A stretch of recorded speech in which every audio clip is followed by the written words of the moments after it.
প্রিয় শিক্ষার্থী বন্ধুরা, আজকে আমরা আলোচনা করব ভিসকসিটি বা সান্দ্রতা নিয়ে। তো দেখে এই সান্দ্রতা বা ভিসকসিটি ব্যাপারটা একটু ভালো করে বুঝতে হবে। এই সান্দ্রতা বা ভিসকসিটি কাকে বলে সেটা আমরা একটু ভালো করে জানবো, ঠিক আছে? তাহলে এই সান্দ্রতা সম্পর্কে জানতে হলে আমাদের দেখে নিই কী কী রয়েছে।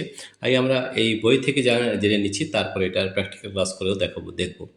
সান্দ্রতা কোনো একটি কঠিন বস্তুকে যখন অপর একটি কঠিন বস্তুর উপর টেনে নিয়ে যাওয়া হয়, তখন তার বস্তু দুটির সংযোগ তলে একটি ঘর্ষণ বল ক্রিয়া করে। এই বল বস্তু দুটির আপেক্ষিক গতিকে বাধা দেয়। একইভাবে যখন কোনো তরল পদার্থের একটি স্তর ওই একই তরলের অন্য একটি স্তরের উপর গতিশীল হয়, তখন ওই দুটি স্তরের মধ্যে একটি বিরুদ্ধ বল ক্রিয়া করে, যা ওই দুটি স্তরের মধ্যে আপেক্ষিক গতিকে বাধা দেয়। ধরা যাক কোনো একটি সমতল পৃষ্ঠের ওপর দিয়ে তরলের শান্ত প্রবাহ হচ্ছে। কঠিনের ঠিক সংস্পর্শে তরলের যে স্তর থাকে তাকে আসঞ্জন বা অ্যাডহেশনের জন্য স্থির থাকে। তার ওপরের স্তরের তরল ঠিক নিচের স্তরের তরলের ওপর দিয়ে অল্প বেগে চলে। আরও ওপরের স্তরটি আরও বেশি বেগে চলে। সমতল পৃষ্ঠ থেকে বিভিন্ন স্তরের দূরত্ব যত বাড়বে, স্তরের গতিবেগও তত বেশি হবে। এখন তরলের মধ্যে যে কোনো একটি স্তর কল্পনা করলে দেখা যাবে যে ওর ঠিক ওপরের স্তরের বেগ ওই স্তর অপেক্ষা বেশি এবং ঠিক নিচের স্তরের বেগ ওই স্তর অপেক্ষা কম হবে। সংশক্তি অর্থাৎ কহেশন বলের জন্য তরলের মধ্যে পরপর অবস্থিত স্তরগুলি একে অন্যের গতিকে ত্বরান্বিত বা মন্দীভূত করে এবং এর ফলে ওদের মধ্যে আপেক্ষিক বেগ কমে যায়। এই বল দুটি তলের ওপর স্পর্শকীয়ভাবে কাজ করে। অধিক গতিবেগযুক্ত তলে এই বল গতির বিপরীত দিকে কাজ করে এবং কম গতিবেগযুক্ত তলে এই বল গতির দিক বরাবর কাজ করে। সুতরাং এই বল স্পর্শ করে থাকা তরল স্তরদ্বয়ের আপেক্ষিক বেগকে কমানোর চেষ্টা করে। এটি সান্দ্রতা বল বা ভিসকাস ফোর্স। এই সান্দ্রতা বলের সঙ্গে দুটি কঠিন তরলের মধ্যে কার্যকর ঘর্ষণ বলের অনেক সাদৃশ্য পাওয়া যায়। সেই কারণে সান্দ্রতা বলকে তরলের অভ্যন্তরীণ ঘর্ষণ বলা হয়। ঘর্ষণ বলের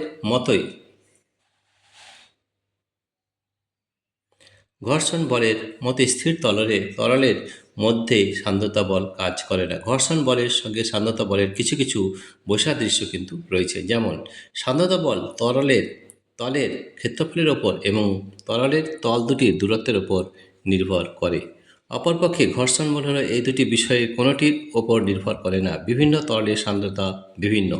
যে কোনো তরলের সান্দ্রতা বেশি হবে, তাদের গতিশীলতা মোবিলিটি কম হবে। যেমন তরলের সান্দ্রতা অ্যালকোহলের সান্দ্রতা অপেক্ষা বেশি হওয়ার জন্য দুটি অনুরূপ পাত্রে অ্যালকোহল এবং তেল দিয়ে একইভাবে নাড়িয়ে দিলে দেখা যাবে তেল তাড়াতাড়ি থেমে যায়, কিন্তু অ্যালকোহলের থামতে দেরি হবে।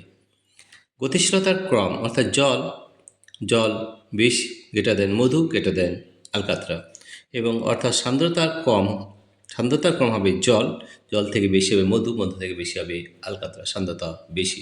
তরলের যে ধর্মের জন্য, তাই আমরা সংজ্ঞাটা কী পেলাম, যে তরলের যে ধর্মের জন্য তরল তার পাশাপাশি অবস্থা দুই স্তরের আপেক্ষিক গতির বিরুদ্ধে বাধা সৃষ্টি করে তাকে তরলের সান্দ্রতা বলে। কোনো তরলের সান্দ্রতা বেশি না কম সেটি বোঝানোর জন্য যে রাশি ব্যবহার করা হয় তা সান্দ্রতাঙ্ক বা কোফিসিয়েন্ট অফ ভিসকসিটি।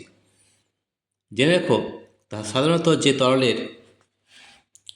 যে তরলের ঘনত্ব বেশি তার সান্দ্রতাঙ্ক বেশি হয়, অর্থাৎ ওই তরলের সান্দ্রতা বেশি হয়, কিন্তু ঘনত্ব ও সান্দ্রতা দুটি কিন্তু বিভিন্ন আলাদা রাশি হয়। ঠিক আছে, এরপর দেখো কোনো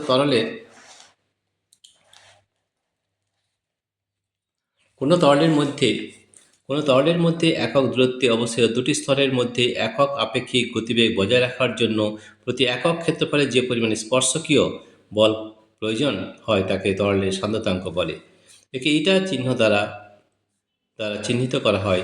এর একক সিজিএস পদ্ধতিতে dyne second per centimetre square বা পয়েজ, এবং এসআই পদ্ধতিতে newton second per metre square বা ডেকা পয়েজ বলা হয়। ঠিক আছে, তো এই ধরনের জিনিসগুলো আমাদের খুব ভালো করে জানতে হবে, এবং আমরা এটা কিন্তু প্র্যাকটিক্যাল ক্লাসও করে দেখব যে তরল প্রবাহের হার কীভাবে নির্ণয় করতে হয় সেগুলো কিন্তু আমরা জানবো। প্রিয় শিক্ষার্থী বন্ধুরা, তোমাদের যদি এই ভিডিওটি ভালো লেগে থাকে প্লিজ সাবস্ক্রাইব, লাইক ও শেয়ার করবে। আমাদের এই ভিডিও ডেসক্রিপশনে অ্যাপ লিঙ্ক দেওয়া রয়েছে, সেই লিঙ্কে ট্যাপ করলে আমাদের অ্যাপটি ডাউনলোড হয়ে যাবে। আমাদের অ্যাপের নাম হচ্ছে পাই এডুকেশন। সেখানেও তোমরা এই ধরনের বিভিন্ন ধরনের প্র্যাকটিক্যাল ক্লাস কিন্তু দেখতে পারবে।